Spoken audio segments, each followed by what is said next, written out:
I'm ready to go, Mr. Kane, ready to go. You know, Kane is here. Alright, and what? Oh, you guys are going to be such Opal experts when I'm finished with you, seriously. You're just gonna know all the little secret tricks of the trade, the things that most people don't know. Look at this lovely light opal. So great little miners test example here. Look at that. Get it out of the bright light and the fire just lights up. First test with every opal. Love this simple little miners test. Take the opal, cup it in your hand, get it under the light, get it out of the light, and just see if the colours really fire up. And by fire, it means that it'll just leap off the opal in the semi-dark. That's what fire is in the Australian term. Beautiful skin-to-skin opal this. Very rare. When I say skin-to-skin, I mean the colour, as you can see, goes right through from one side all the way through to the other. Now, this is one of the best tells for created opal, okay? Gilson and the Chinese created opal. When you look at the side of the opal, you'll see very straight lines and blocks of colour going right through to the bottom. I've never seen that in a natural opal, but I see it in every created fake synthetic plastic gem. Okay, so just use that as your beautiful floral pattern in this. This is such a joy to cut this sort of material when it's full of colour like this. I mean, really, it just, I think it is it's hard to pick my favourite type of opal to cut, but when you get big, rich, deep bars of colour like this that are just colour everywhere, it's just such a pleasure, it's such a treat. I love a tiny little fleck of sand in there, and that's been left there just to, you know, as a little signature. Also because it is on the bottom, it'll pretty much be hidden by a setting. So a little bit of sand again is totally fine. We don't mind that at all.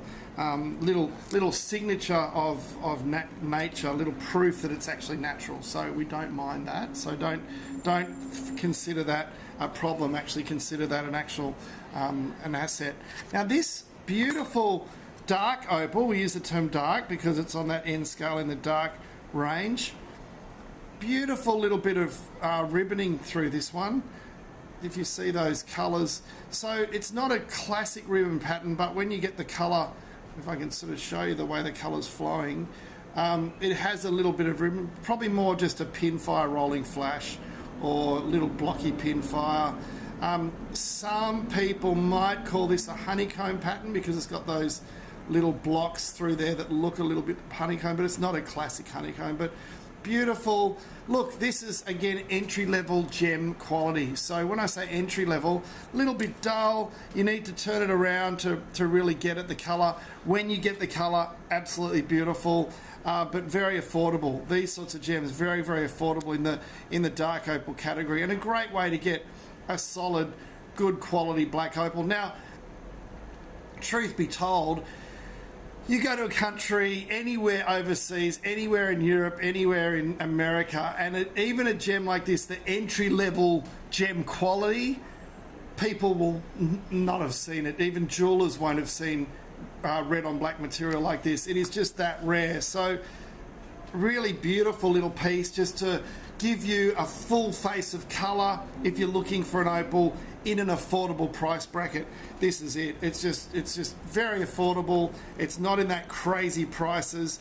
You sort of upgrade the body tone in this up to an N1 and sort of increase the hue, saturation and brightness a couple of notches, and you know, who can afford it? It just becomes staggeringly expensive. So yeah, beautiful little piece. Love that.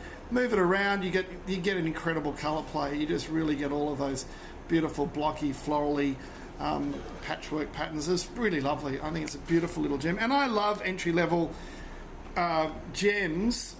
Now when I say entry-level gems, it's the next grade up from just a little bit of potch, or actually a few grades up from potch, or what we call a muggy, which is full of oxide. Because, you know, I know you guys, I know you customers that have sort of been buying from us for years. You want a beautiful piece of colour without paying the earth, and that's what we hope to give you. This little guy here I think is really fascinating, because if you look at one angle, very, very flat. This is called a directional rolling flash, okay? So at one angle, very flat, look at that, nothing. But then you roll it and pow, it just hits you with this iridescent, luminous, fiery green that's just really leaping off the gemstone. Directional opals can be really good because they look wow in a ring. If you get them on a ring setting, they look really amazing. And because it's directional, you pay a fraction of the price of a full gem that has colour on every angle. Directional gems are a really good little hack, especially for ring stones, because let's face it, a ring's always moving, so you're always going to be able to enjoy that directional colour. Also, be aware of a directional gem. Sometimes you get lucky enough to get a directional gem where when you set it as a pendant, like this would be a great pendant because the direction actually favours that pendant angle straight away. You're actually always going to be having colour when you actually have it at the pendant setting. You're going to see it. That's what we call the face, how an opal faces up. That's how the colour faces up. Which angle are you going to set it so it shows the best display? And this is a great little example of that. Lovely little nuance, little hack in there. Now with some of these gems, it does become very debatable, and let's take that tape off the back there, becomes very debatable. They really sit on the edges of some of those end scale body tones, especially a gem like this, right on the edge of dark and into light, but beautiful colour right through it, beautiful fire, it's everywhere you look. Now again, this has got colour everywhere you look, but it's not wow colour everywhere you look. It's just beautiful when you get the right angle. Again, like pretty much all the opals I'm showing you, when you get it at the right angle, it just goes pop. But generally you will see little flecks of colour. And again, why am I showing you this? Because it makes it affordable. It means you can actually have a nice little gem for a ring or a pendant, and it's not going to be a crazy price. It's going to be an affordable opal with beautiful colour and movement. So just remember that when you're looking at your opals. There's so many factors that determine what you're looking for, and it's really only when you want to invest in an opal, and yes, investing in opal is a thing, when you actually want to see the top of all of those characteristics playing out on every single piece you look at. So again, beautiful, affordable, I would say dark opal, right on the cusp of the light opal range, but still very much in that dark opal. Beautiful face of colour, and again, all the colours of the spectrum. So beautiful little piece, that one. But as far as being affordable, absolutely love it.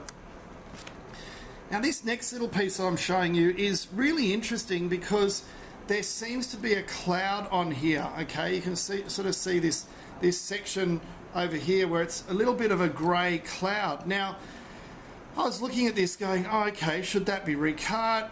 You know, very often we can take the clouds out of the opal, but I did notice that when you turn it on one angle, that cloud just lights up. Look at that green flash. On the right angle, that green flash really fires up through the cloud. So that's why, I can't remember if I cut this one or someone else cut this one, but actually I think someone else cut this one. But this one, if I can get it, you can see that flash, the cloud is still there, but there's a beautiful, actually the flash is going underneath the cloud. See that?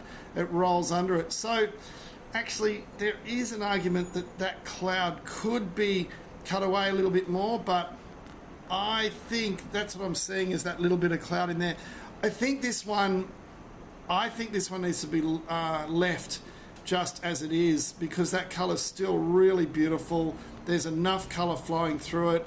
And again, I don't know what I'd probably have to tell you, but I reckon it'd be paying maybe 20-30% more if that cloud was gone.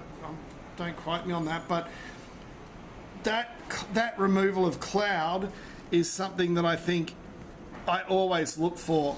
And I think that cloud goes a little bit too deep to actually try and remove it. I'm actually looking at it again now, and I can see against the light a little bit of sandy potch through the back. So I actually think that cloud goes all the way through, actually, and that's why it's been left there.